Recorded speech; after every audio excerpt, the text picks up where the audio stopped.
ടിപ്സിൻ്റെ video ആയിട്ട് വന്നത്. Video ഇടത്തെന്ന് വെച്ചാൽ വെക്കേഷൻ്റെ തിരക്കൊക്കെ ആയിപ്പോയി. നിങ്ങൾ വെക്കേഷൻ എന്നൊന്ന് കമൻറ്റ് ചെയ്യണേ.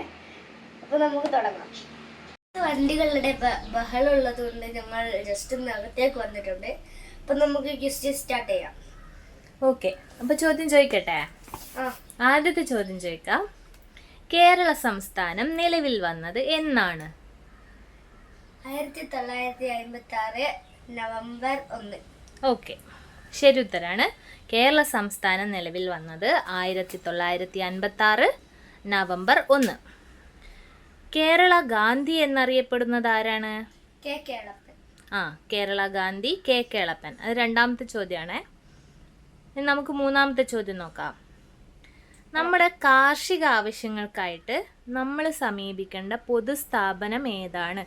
അതായത് കുറേ പൊതുസ്ഥാപനങ്ങളുണ്ട് അല്ലേ? വില്ലേജ് ഓഫീസ്, അങ്ങനെ പോസ്റ്റ് ഓഫീസ്, കൃഷിഭവൻ, റെയിൽവേ സ്റ്റേഷൻ, ഹോസ്പിറ്റൽ, അങ്ങനെ കുറേ പൊതുസ്ഥാപനങ്ങളില്ലേ? നമ്മുടെ കാർഷിക ആവശ്യങ്ങൾക്കായിട്ട് നമ്മൾ സമീപിക്കുന്ന പൊതുസ്ഥാപനം ഏതാ? കൃഷിഭവൻ. കൃഷിഭവൻ. കൃഷിഭവനാണ് കൃഷി ആവശ്യങ്ങൾക്കായി നമ്മൾ സമീപിക്കുന്ന പൊതുസ്ഥാപനം.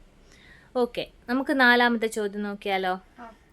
കേരളത്തിലെ കായലുകളുടെ എണ്ണം എത്രയാണ്? 35. 35ആണോ കേരളത്തിലെ കായലുകളുടെ എണ്ണം? 34. Very good. 34 കായലുകളാണ് കേരളത്തിലുള്ളത്. 34.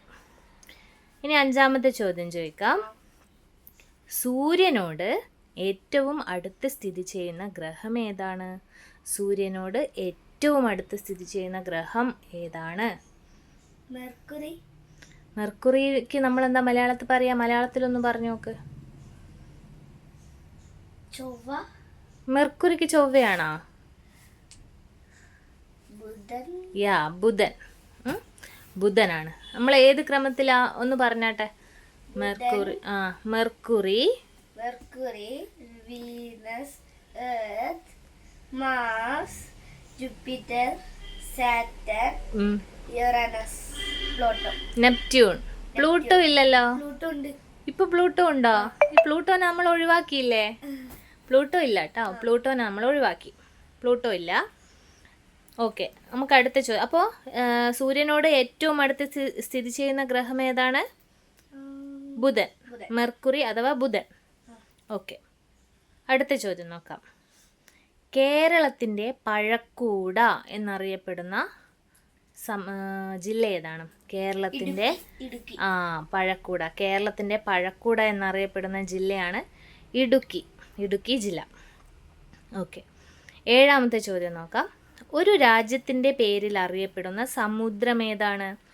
ഒരു രാജ്യത്തിൻ്റെ ഇന്ത്യൻ മഹാസമുദ്രം. ഓക്കെ, ഇന്ത്യൻ മഹാസമുദ്രമാണ് ഒരു രാജ്യത്തിൻ്റെ പേരിൽ അറിയപ്പെടുന്ന സമുദ്രം. വേറെ ഏതൊക്കെ സമുദ്രങ്ങൾ അറിയാം? വേറെ ഏതൊക്കെ സമുദ്രങ്ങളെ പേരറിയാം? പസഫിക് ഓഷ്യൻ ഉണ്ട്. റഷ്യൻ അല്ല, പസഫിക് സമുദ്രം. പിന്നെ അറ്റ്ലാന്റിക് സമുദ്രം, ഇന്ത്യൻ മഹാസമുദ്രം, ആർട്ടിക് സമുദ്രം. പിന്നെ ബർമുഡ ട്രയാങ്കിൾ. അത് സമുദ്രത്തിലുള്ള ഒരു പ്രതിഭാസമാണ് ബർമുഡ ട്രയാങ്കിൾ.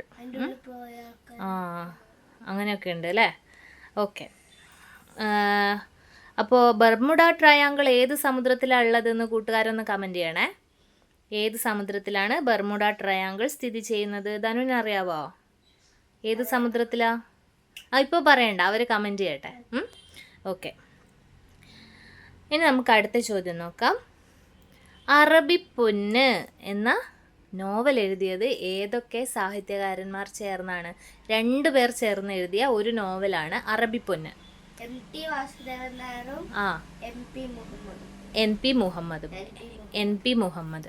എം.ടി. വാസുദേവൻ നായരും പിന്നെ എൻ.പി. മുഹമ്മദും ചേർന്ന് എഴുതിയ നോവലാണ് അറബിപ്പൊന്ന്. അല്ല, അങ്ങനെയല്ല. അവർ ഏട്ടനും അനിയനൊന്നുമല്ല. പക്ഷെ അവർ 2 പേരും ചേർന്ന് എഴുതിയ, സാധാരണയായിട്ട് ഒരു നോവല് ഒരു സാഹിത്യകാരൻ മാത്രമാണ് എഴുതുക. പക്ഷെ ഇതിൽ 2 പേരും കൂടി ചേർന്ന് എഴുതിയ ഒരു സർഗസൃഷ്ടിയാണ് അറബിപ്പൊന്ന്. ഓക്കെ, 9ാമത്തെ ചോദ്യം നോക്കാം. കേരളത്തിൻ്റെ സാംസ്കാരിക തലസ്ഥാനം ഏതാണ്? സാംസ്കാരിക തലസ്ഥാനം തൃശ്ശൂർ. ആ, വെരി ഗുഡ്. കേരളത്തിൻ്റെ സാംസ്കാരിക തലസ്ഥാനം തൃശ്ശൂർ. കൾച്ചറൽ ക്യാപിറ്റൽ എന്ന് പറയും. ഓക്കെ, എന്നാ ഒന്ന് ചോദിക്കട്ടെ, വ്യാവസായിക തലസ്ഥാനം ഏതാ? എറണാകുളം. ഓക്കെ, വ്യാവസായിക ഇൻഡസ്ട്രിയൽ ക്യാപിറ്റൽ അല്ലേ? കൂടുതൽ വ്യവസായങ്ങളൊക്കെ ഉള്ളത് എറണാകുളത്താണ്. സിനിമ നടന്മാർ. ആ, ഓക്കെ. വ്യാവസായിക തലസ്ഥാനം എറണാകുളം. എന്നാ ഒന്ന് ചോദിക്കട്ടെ, കേരളത്തിൻ്റെ സാഹിത്യ തലസ്ഥാനം എവിടെയാ? കേരളത്തിൻ്റെ സാഹിത്യ തലസ്ഥാനം എന്നറിയപ്പെടുന്ന ജില്ല ഏതാണ്? അത് നമ്മളെ ഭരണ തലസ്ഥാനം, ഭരണപരമായിട്ടുള്ള തലസ്ഥാനമാണ് തിരുവനന്തപുരം. സാഹിത്യ തലസ്ഥാനം ഒന്ന് ചോദിക്കട്ടെ, യുനെസ്കോയുടെ സാഹിത്യ നഗര പദവി ലഭിച്ചത് ഏത് ജില്ലക്കാ? കോഴിക്കോട്. ആ, അപ്പൊ സാഹിത്യ തലസ്ഥാനം എന്നറിയപ്പെടുന്നത് കോഴിക്കോട്. കോഴിക്കോട് ജില്ലയാണ്. അത് 11ാമത്തെ ചോദ്യമാണ്. ഇനി നമുക്ക് 12ാമത്തെ ചോദ്യം നോക്കാം.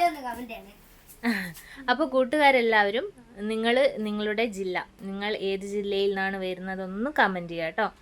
അപ്പോൾ നമുക്ക് 12ാമത്തെ ചോദ്യം നോക്കാം. കേരളത്തിൻ്റെ തനത് കലാരൂപം ഏതാണ്? കഥകളി. ആ, കഥകളി. കേരളത്തിൻ്റെ തനത് കലാരൂപമാണ് കഥകളി. ഓക്കെ, ഇനി കേരളത്തിൻ്റെ വടക്കേ അറ്റത്ത്, വടക്ക് എന്ന് പറഞ്ഞാൽ നമ്മൾ എന്താ ഇംഗ്ലീഷ് പറയാ? ആ, നോർത്ത്.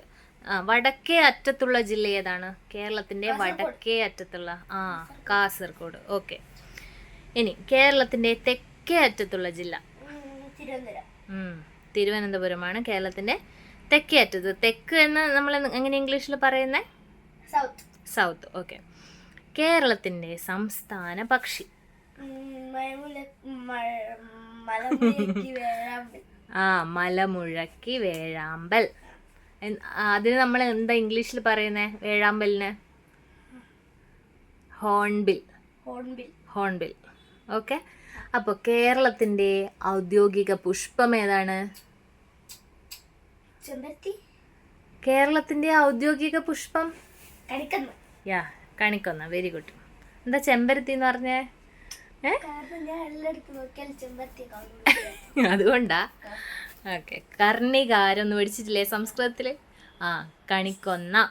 ഓക്കെ, ഇനി ഒന്ന് അടുത്തൊരു ഇതൊക്കെ ജസ്റ്റ് ഞാൻ ചോദിക്കുന്നതാണ്. നമ്മൾ ക്യൂസിൻ്റെ 15 ചോദ്യങ്ങളും കഴിഞ്ഞു. ഇനി നമുക്ക് ഒറ്റൊരു ചോദ്യം കൂടി ചോദിക്കാം.